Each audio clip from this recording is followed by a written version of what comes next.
तो भाई और बहनों, 8 सितंबर को सतगुरु रामपाल जी भगवान का प्रकट दिवस है, पूर्ण ब्रह्म परमात्मा का। और सभी भाई बहनों ने अपने अपने घर पर ही परमात्मा का प्रकट दिवस मनाना है। विधि आप सबको पता है, कैसे हलवाराम बनाना है, कैसे भंडारा बनाना है। सारा का सारा जो भोजन है, भंडारा है, वो देसी घी में बनेगा।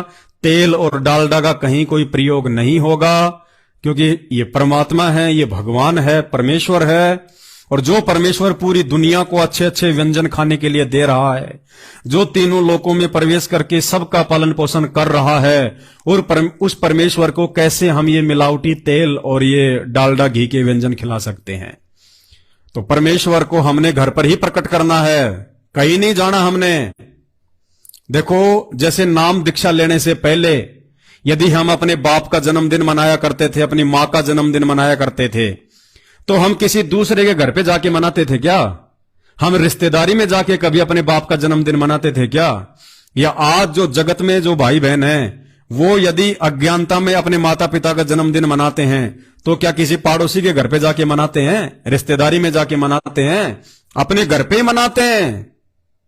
तो ठीक इसी प्रकार हम सभी भाई बहनों ने अपने गुरुदेव भगवान, अपने सतगुरु का, अपने पिता का प्रकट दिवस अपने अपने घर पर ही मनाना है। वरना आने वाले समय में ये पाखंड शुरू हो जाएगा, ये परंपरा शुरू हो जाएगी। तो हम तो परमात्मा के ज्ञान आधारी बच्चे हैं, जो साथ संगत से जुड़े हुए हैं। हमने तो परमात्मा के मिशन में सहयोग करना है, अज्ञान और पाखंड के खिलाफ लड़ाई लड़नी है ज्ञान आधार से।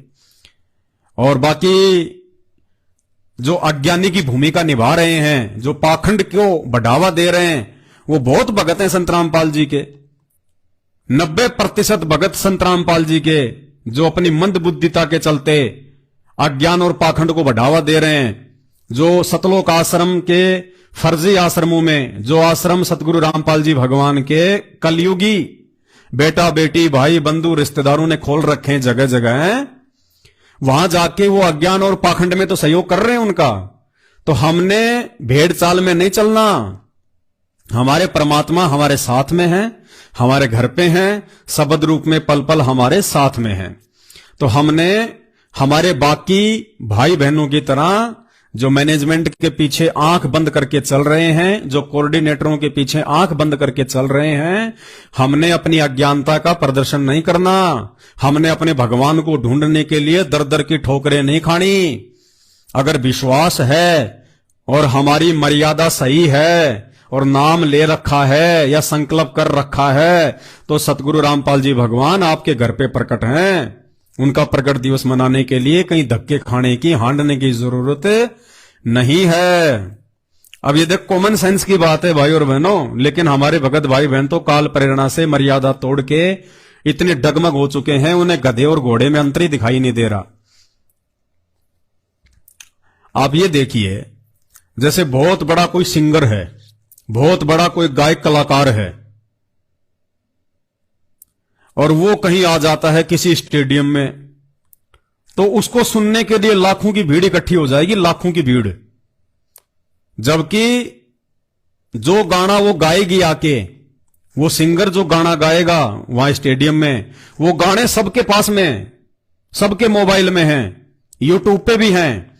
लेकिन फिर भी जैसे लोगों को पता चलेगा इस बात का कि भाई सोनू निगम या फिर कुमार सानू या फिर उदित नारायण उस स्टेडियम में आ रहा, भाई रात को उसका प्रोग्राम है 2 घंटे का, तो सब लोग वहां पे पहुंच जाएंगे, जिसको भी मालूम चलेगा। क्यों? उसका वो गाना सुनने के लिए, उसको देखने के लिए, लाइव देखने के लिए सब पहुंच जाएंगे वहां पे, और प्रोग्राम फिनिश।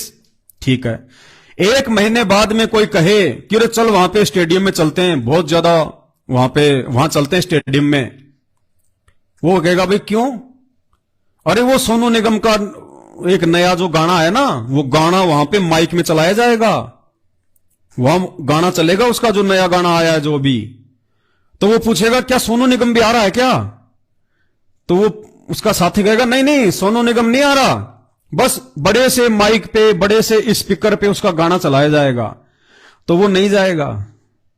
वो दूसरा आदमी जिसको पता है कि सोनू निगम वहां पे नहीं आ रहा और खाली माइक पे या फिर स्पीकर में उसका गाना चला जाएगा, उसके गाने चलेंगे वहां पे, तो कोई नहीं जाएगा, कोई भीड़ इकट्ठी नहीं होगी। सबको पता है कि गाना ही तो सुनना है, गाना तो मेरे मोबाइल में भी है, गाना तो यूट्यूब पे 2 मिनट में सर्च करो कौन सा नया गाना आ गया, मैं यही सुन लूंगा गाना। तो गाना सुनने के लिए क्यों जाऊं मैं वहां पे 20 किलोमीटर, क्यों मैं मेरा समय बर्बाद करूं? मैं कोई पागल हूं क्या?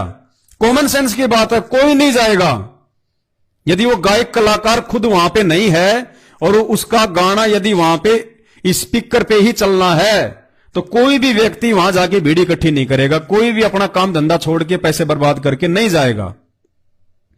लेकिन हमारे भगत भाई देखो आप, सबके घर में सतगुरु रामपाल जी भगवान के सत्संग हैं, सबके मोबाइल पे सतगुरु रामपाल जी के सत्संग हैं, यूट्यूब पे संत रामपाल जी के सत्संग हैं, रोज साधना टीवी चैनल पे संत रामपाल जी का सत्संग आता है।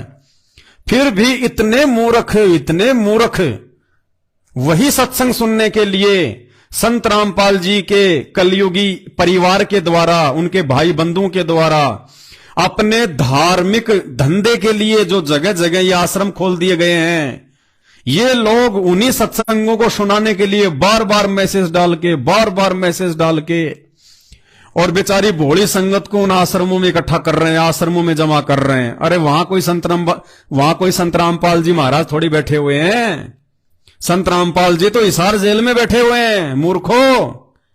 और तुम्हें ये लोग अपने धार्मिक धंधे के लिए, अभी आश्रमों का काम चल रहा है इनका 1-2 जगह, तो इनको तो मजदूर चाहिए, मजदूर।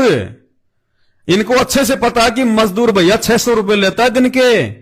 एक जो मजदूर होता है ना, मकान बनाने वाला, सीमेंट के कट्टे ढोने वाला, ईंटें ढोने वाला, गारा तैयार करने वाला, 500 से 600 रुपए लेता है, केवल 8 घंटे काम करता है, केवल 8 घंटे।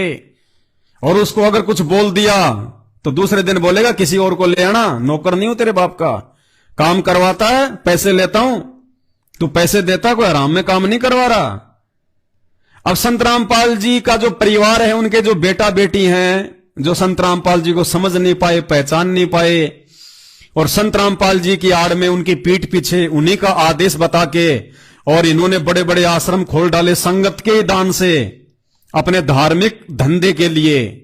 इनको अच्छे से पता है कि भैया आश्रम अगर निर्माण करना है तो आश्रम का निर्माण तो सालों साल लग जाती है, और आश्रम में कोई 2-4 मजदूरों से काम बनता नहीं, 200-300 मजदूर चाहिए, कम से कम 400-500 मजदूर चाहिए। और एक मजदूर अगर 500 रुपए भी लेता है, और 500 मजदूर यदि रोज लगते हैं तो कितने रुपए हो गए।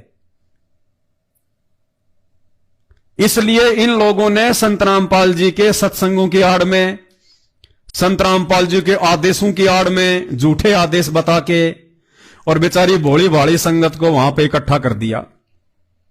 और ये सारा दिन वहां पे तगारी ढोते रहते हैं, सारा दिन वहां पे सीमेंट के कट्टों के मुंह खोलते रहते हैं।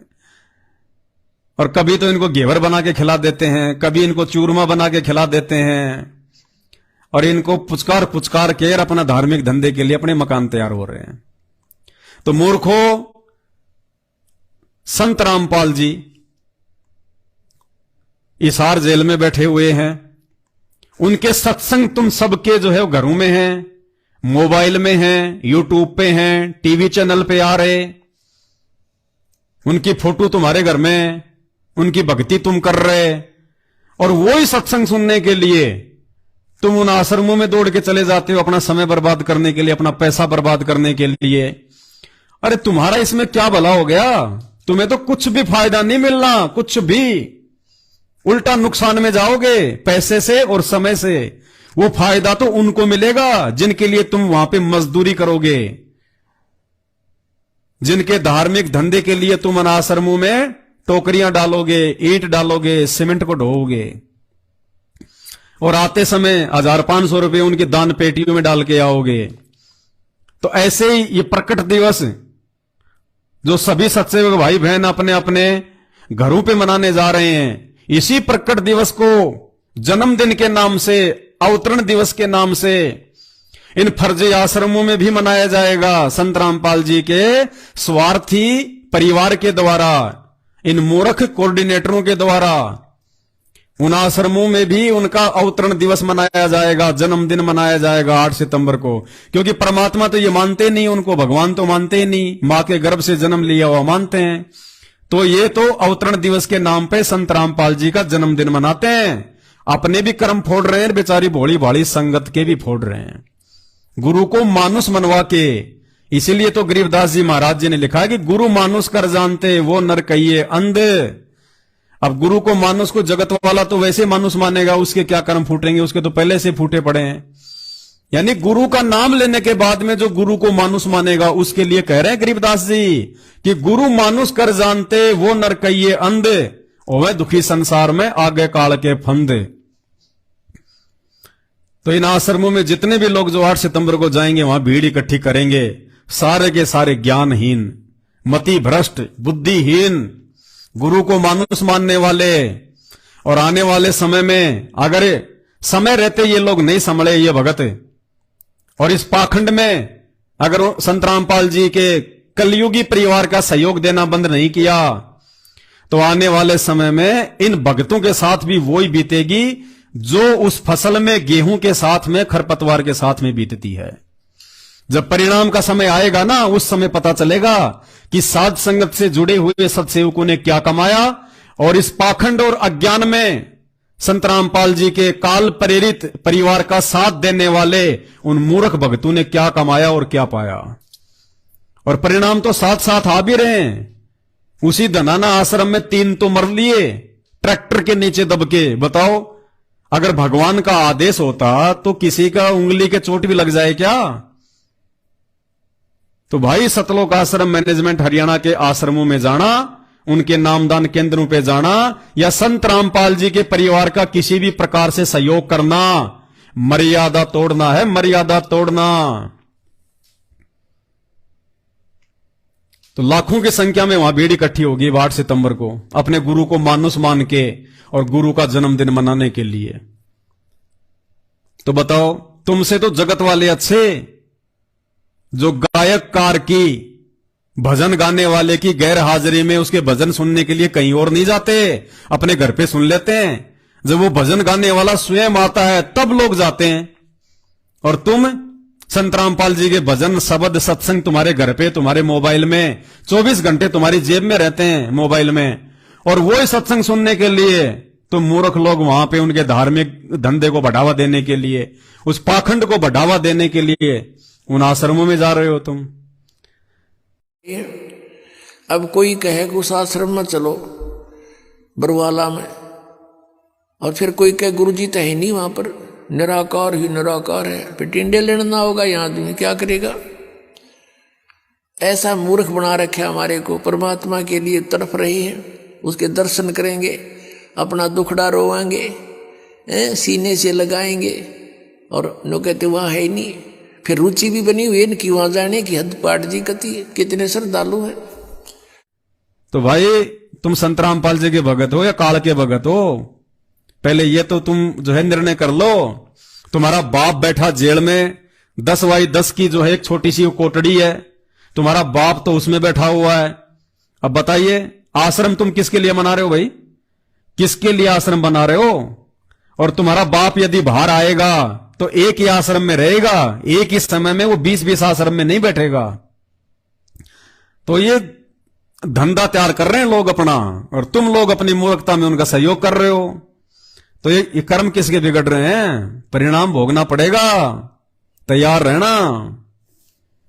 अब क्या समझाएं इन लोगों को? इनकी समझ में तो आनी नहीं ये बातें।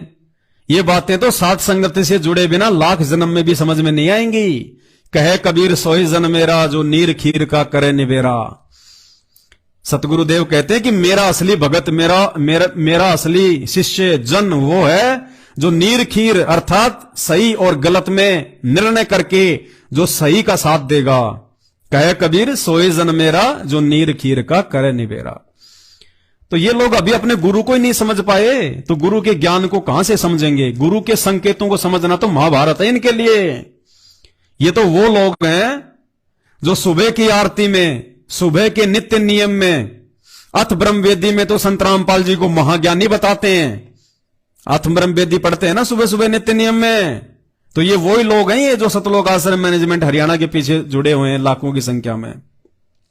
तो सुबह की आरती में तो ये संत रामपाल जी को महाज्ञानी बताते हैं, महाध्यानी बताते हैं। अथ ब्रह्मवेदी ज्ञान सागर अति उजागर निर्विकार निरंजनम ब्रह्म ज्ञानी महाध्यानी सत्सुकृत दुर्भंजनम। सुबह सुबह तो ये लोग संत रामपाल जी को महाज्ञानी महाध्यानी पता नहीं क्या क्या बताते हैं, और जब संध्या आरती आती है तो लास्ट में कहते हैं तेरा रामपाल अज्ञान किया सतलोक का वासी।